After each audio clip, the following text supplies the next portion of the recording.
Good morning students, अस्सलाम वालेकुम। मैं आपकी इस्लामियत की टीचर आयशा खलीक और आज का हमारा है लेक्चर नंबर 6। इसमें हम पढ़ेंगे सबक नंबर 5 तिलावत कुरान मजीद। इसमें हम तिलावत कुरान मजीद के बारे में पढ़ेंगे कि उसकी अहमियत और फ़जीलत क्या है, उसके आदाब क्या हैं, तिलावत करते वक्त हमें किन किन चीज़ों का ख्याल रखना चाहिए, किन किन चीज़ों से अवॉइड करना चाहिए। ये सारी चीज़ें इसमें शामिल हैं। फरमान मुस्तफ़ा सल्लल्लाहु अलैहि वसल्लम है कि जो शख्स कुरान मजीद का एक हर्फ पढ़ता है इसको हर हर्फ के बदले 10 गुना तक नेकियां मिलेंगी। मीन्स के कुरान पाक का एक हर्फ पढ़ने पर 10 गुना तक नेकियां मिलती हैं। और अलिफ लाम मीम जैसे कि एक 3 वर्ड्स का लफ्ज़ बनता है उस पर 30 नेकियां मिलेंगी, हर हर्फ के बदले 10 नेकियां। तो एक जब अलिफ लाम मीम जैसे एक लफ्ज़ बन गया तो उस पर 30 नेकियां मिलेंगी। देखिए कुरान पाक का एक हर्फ पढ़ने पर इतनी नेकियां हैं तो पूरा कुरान पाक पढ़ने पर कितना अजर व सवाब है। इसलिए हमें तिलावत का एहतमाम करना चाहिए। कुरान पाक की जो तिलावत है बाकायदगी से करनी चाहिए, उसमें नागा नहीं करना चाहिए। कुरान पाक पढ़ने के आदाब हैं, उन्हें ठहर ठहर के पढ़ना चाहिए और तवज्जो से ताउज़ तस्मिया के साथ स्टार्ट करना चाहिए। उसके अदब एहतराम के लिए सबसे पहले वज़ू करना बहुत ज़रूरी है। ठीक है, अब हम इसकी रीडिंग स्टार्ट करते हैं तो हमें मज़ीद पता चलेगा कि कुरान पाक की फ़जीलत और उसके आदाब के बारे में। ओके स्टूडेंट्स, जिस तरह के कुरान मजीद की तिलावत के बारे में है तो सबसे पहले ये बताना ज़रूरी है कि कुरान मजीद हज़रत मोहम्मद सल्लल्लाहु अलैहि वसल्लम पर नाज़िल हुआ, जो कि आखिरी नबी हैं, जिनके बाद कोई नबी नहीं आएगा, वो क़यामत तक के लिए आखिरी नबी हैं। इसी तरह कुरान मजीद भी आखिरत तक के लिए हिदायत का सचश्मा है, उसके बाद कोई किताब नाजिल नहीं होगी। अल्लाह ताला ने इंसानों को सीधा रास्ता दिखाने के लिए नबी और रसूल भेजे और उनमें से बाज़ पर किताबें नाजिल फरमाईं। इन किताबों में सबसे आखिरी किताब कुरान मजीद है। कुरान के मानी हैं कसरत से पढ़ी जाने वाली किताब। ये किताब प्यारे नबी हज़रत मोहम्मद रसूलुल्लाह ख़ातमुन नबीयीन सल्लल्लाहु अलैहि वसल्लम पर नाजिल हुई। कुरान मजीद में सारी दुनिया के लिए हदायत और रहमत है। बाकी तमाम किताबें उस इलाके, मखसूस इलाके और मखसूस कौम के लिए नाजिल हुई, जबकि कुरान पाक तमाम दुनिया के लिए हदायत और रहमत का सचश्मा है। इरशाद रब्बानी है सूरह बकरा की आयत नंबर 185, रमज़ान का महीना वो है जिसमें कुरान नाजिल किया गया, ये लोगों के लिए हदायत है और इसमें हदायत और हक़ व बातिल में फ़र्क करने वाले रोशन दलाइल हैं। कुरान मजीद की तिलावत नबी अकरम ख़ातमुन नबीयीन सल्लल्लाहु अलैहि वसल्लम बहुत शौक़ से करते थे और सहाबा इकराम रज़ियल्लाहु ताला अन्हुम को कसरत से तिलावत करने की तलकीन फरमाते थे। उन्हें ताकीद करते थे कि आप ज़्यादा से ज़्यादा कुरान पाक की तिलावत करें। इरशाद रब्बानी है और खूब ठहर ठहर कर कुरान पढ़ा कीजिए। इसी तरह आप ख़ातमुन नबीयीन सल्लल्लाहु अलैहि वसल्लम ने फरमाया कि जो शख्स कुरान मजीद का एक हर्फ पढ़ता है इसको 1 नेकी मिलेगी और एक हर्फ 10 गुना तक बढ़ा दिया जाता है।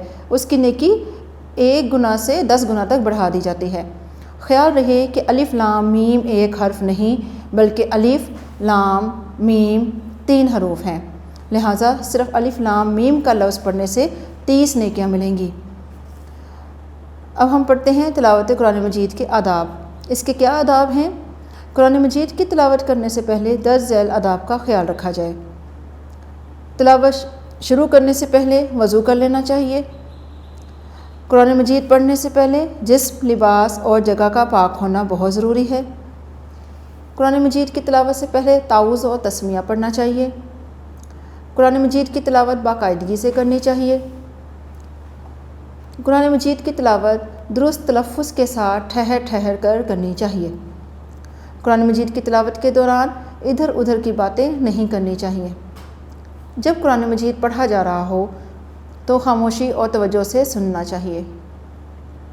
हमें चाहिए कि हम रोज़ाना कुरान मजीद की तिलावत का एहतमाम करें और इसके तमाम आदाब का ख्याल रखें, इसकी तालीमात को समझें और इस पर अमल करें ताकि अल्लाह ताला की रज़ा और इसका कुर्ब हासिल हो।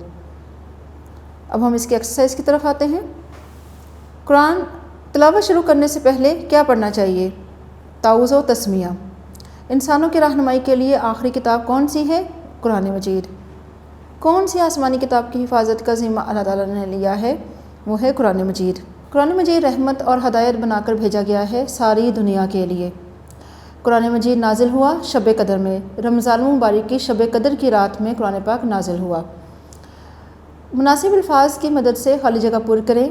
قرآن مجید کی تلاوت شروع کرنے سے پہلے وضو کر لینا چاہیے۔ تلاوت قرآن مجید درست تلفظ کے ساتھ ٹھہر ٹھہر کر کرنی چاہیے۔ تلاوت کے دوران ادھر ادھر کی باتیں نہیں کرنی چاہیے۔ جب قرآن مجید پڑھا جا رہا ہو تو خاموشی اور توجہ سے تلاوت سنیں۔ قرآن مجید کا ایک حرف پڑھنے پر 10 نیکیاں ملتی ہیں۔ اب ہم آتے ہیں اس کے شارٹ کوشچنز اور لانگ کوشچن آنسرز کی طرف۔ قرآن مجید کا مختصر تعارف لکھیں۔ اس کا مختصر تعارف یہی ہے کہ یہ حضرت محمد صلی اللہ علیہ وآلہ وسلم پر نازل ہوا۔ الف لام میم پڑھنے پر کتنی نیکیاں ملتی ہیں؟ الف لام میم پڑھنے پر 30 نیکیاں ملتی ہیں۔ قرآن مجید کی تلاوت کی فضیلت کے بارے میں حدیث کا ترجمہ لکھیں۔ فرمان مصطفیٰ صلی اللہ علیہ وآلہ وسلم ہیں، جو شخص قرآن مجید کا ایک حرف پڑھتا ہے اس کو ہر حرف کے بدلے 10 گنا تک نیکیاں ملیں گی۔